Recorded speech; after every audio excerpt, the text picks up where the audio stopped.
Can now speak to Ireland's Foreign Minister Simon Coveney here on France 24. Thank you very much for joining us on the programme today. Now, Ireland was among the first states in the European Union to halt the use of the AstraZeneca vaccine. Yesterday, the head of the European Medicines Agency said the benefits outweighed the risks. Was the decision to halt the jab responsible? I think it was. And first of all, could I just wish all of your listeners who have, our viewers who have an Irish connection, a happy St. Patrick's Day. And many of them will be living across France. 20,000 Irish people or so living in France and studying and working there now. This is a special day for Irish people right across the globe. But of course, it's a very different St. Patrick's Day because we are staying apart in many ways to protect each other, as opposed to doing what we normally do, which is to celebrate and meet. And we're living through a pandemic, and part of that has been a decision to suspend temporarily on a precaution the use of the AstraZeneca vaccine. I expect that in the coming days that decision will change and we will start using AstraZeneca again. That's certainly something we want to do because we have tens of thousands of AstraZeneca doses that we want to get into people's arms to protect them. But like many other countries in the European Union, we were cautious, and when there was question marks raised in relation to AstraZeneca and blood clots, we paused the application of AstraZeneca until we got full clarification from the European Medicines Authority, and I think we'll get a final decision from them tomorrow, which I expect will be one that allows us to return to using AstraZeneca fully as part of the 4 vaccines that are now approved across the European Union. Now, the European Commission has just unveiled its vaccine passport. Are you hopeful to lift travel restrictions to get tourists back by this summer? I think that's very unlikely, and I can understand why the European Commission has been put under some pressure by countries that rely heavily on tourism in terms of their economies, particularly the Mediterranean countries. But from an Irish perspective, we have had 3 waves of this virus that have been hugely damaging, and we will be very cautious, I can tell you, before we open up Ireland to international travel in any kind of a normal way in the coming weeks and months. I think many other countries in the European Union will take the same approach. We will continue to insist on PCR tests before people travel. We look forward to the day when we can welcome international travellers to Ireland again. Normally, we would have about 12 million visitors per year. But in the middle of a pandemic, when we've experienced what we have over the last 12 months, I think even with the Commission's new proposal, we will take a very cautious approach towards opening up to international travel again. And I suspect we won't be the only one in the European Union. I suspect a majority of countries will be very cautious as we are. Does your government regret easing restrictions at Christmas, which resulted in a spike in infection rates, which led to a lockdown back in January? Well, I think if we were to do it over again, we certainly would do some things differently. But, you know, the numbers before December were very, very low in Ireland. We were one of the lowest in the European Union. Ourselves and Finland had the lowest numbers in terms of the presence of COVID.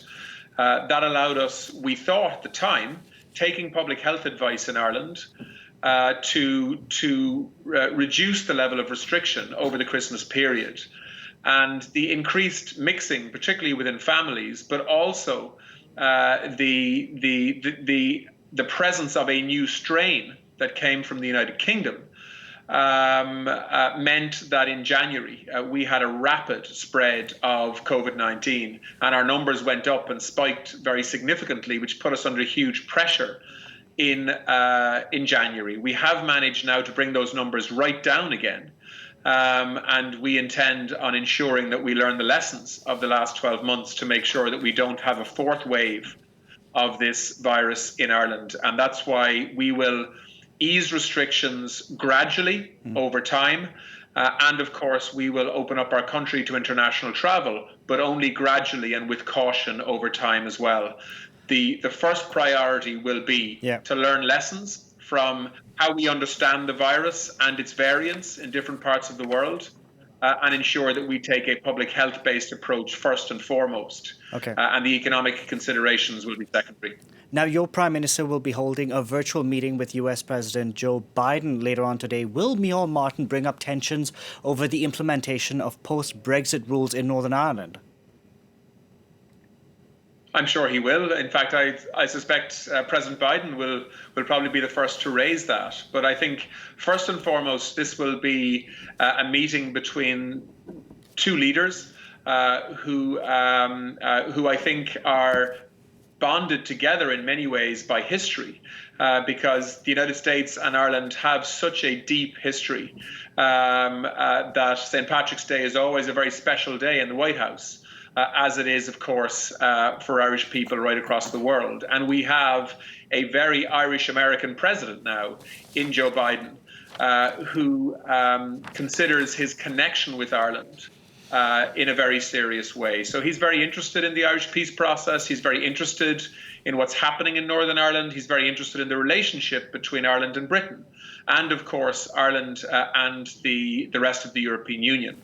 So I suspect this will be part of the conversation, there's no surprise there. We know that the implementation of the Northern Ireland Protocol, which is part, of course, of the overall Brexit withdrawal agreement, has been difficult in Northern Ireland and has caused a lot of political tension. And I think the US president, just like the Irish government, and I hope the British government too, will work together with the European Commission to try to ensure that we ease those tensions over time and that we ensure that the protocol functions as it should to protect Ireland's place in the EU single market, but of course also to prevent physical border infrastructure re-emerging on the island of Ireland, which would be so problematic politically. So these are complex issues, but we have a solution and we need to make it work. Now, Minister Coveney, one of the ways St. Patrick's Day is being marked around the world is well-known sites get lit up in green here in France. 4 seaports are on the list, ones which have new or boosted ferry links aimed at bypassing Brexit Britain. These ferry routes bypass Brexit paperwork but take much longer. Are you confident this is a long-term solution for Irish trade with the bloc? Oh, I think so. It's been remarkable, really, since the 1st of January. I mean, we've gone from, if you take a port like Rosslare on the southeast coast of Ireland, which is the closest port to France, we've gone from having 6 ferries per week to having 36 ferries per week from that port alone. But it's cheaper to go via the UK, like isn't it? Cherbourg, Dunkirk. So on. So, look, the fastest way to get goods from Ireland to the rest of the EU single market is to use the UK as a land bridge. But that is now a complex task in terms of paperwork and bureaucracy and delays. So that's why we have seen the significant trade between Ireland and the rest of the EU single market essentially look to direct ferry routes, primarily between Ireland and France and French ports, and that seems to be a very successful route so far. But I hope over time we can see the land bridge option become easier and more seamless than it is today. But really, that's a matter for British authorities and for the relationship between Britain and the EU. But for now, those new ferry routes in and out of French ports from Ireland, direct ferry routes, are a really important facilitator for Irish economic growth. And it's been a very good success story in the last few months. Minister Coveney, thank you very much for speaking to us here on France 24, and happy St. Patrick's Day to you.